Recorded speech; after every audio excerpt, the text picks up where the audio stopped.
प्रश्नावली 6.4 का जो छठा प्रश्न है, एक त्रिभुज की दो भुजाओं की माप 12 सेंटीमीटर तथा 15 सेंटीमीटर है। इसकी तीसरी भुजा की माप किन दो मापों के बीच होनी चाहिए?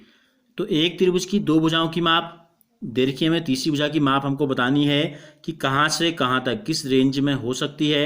तो हमने आपको बताया था कि त्रिभुज की दो भुजाओं का योगफल, तो लिखेंगे चूंकि त्रिभुज की दो भुजाओं का जो योगफल होता है वो सदैव तीसरी भुजा से बड़ा होता है। ठीक है, तो योगफल सदैव तीसरी भुजा से बड़ा होना चाहिए। तीसरी भुजा से क्या होता है? बड़ा होता है। ये नियम हमने आपको बताया है। तो देखो दो भुजाएं कौन कौन सी हैं? 12 और 15 सेंटीमीटर। तो यानी कि 12 सेंटीमीटर धन 15 सेंटीमीटर जो है ये बड़ा होगा किससे? तीसरी भुजा से। तो 12 और 15 जोड़ के कितना आता है? 27 सेंटीमीटर। तो तीसरी भुजा जो है छोटी होगी। तो तीसरी भुजा छोटी है किससे? 27 सेंटीमीटर से। पता चल गया हमको छोटी किससे छोटी है, तो यानी कि 27 से बड़ी नहीं हो सकती।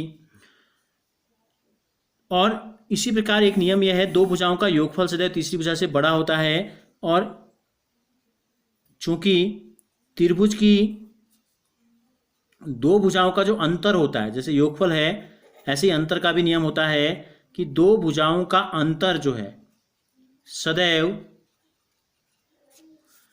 तीसरी भुजा से छोटा होता है। ये बड़ा था, ठीक है, तीसरी भुजा से छोटा होता है।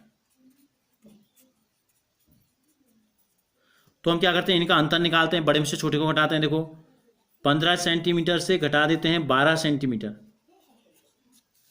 ठीक है, तो तीसरी भुजा से छोटा होना चाहिए। ये छोटा होना चाहिए किससे? तीसरी भुजा से। तो देखो कितना आ गया? 3 सेंटीमीटर आ गया।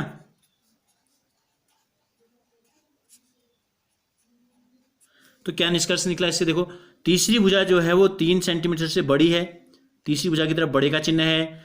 तीसरी भुजा 3 से बड़ी है और तीसरी भुजा 27 से छोटी है। तो तीसरी भुजा की माप किन दो मापों के बीच होनी चाहिए? तो लिख देंगे अतः त्रिभुज की तीसरी भुजा की जो माप है, त्रिभुज की तीसरी भुजा की माप सदैव 3 सेंटीमीटर व 27 सेंटीमीटर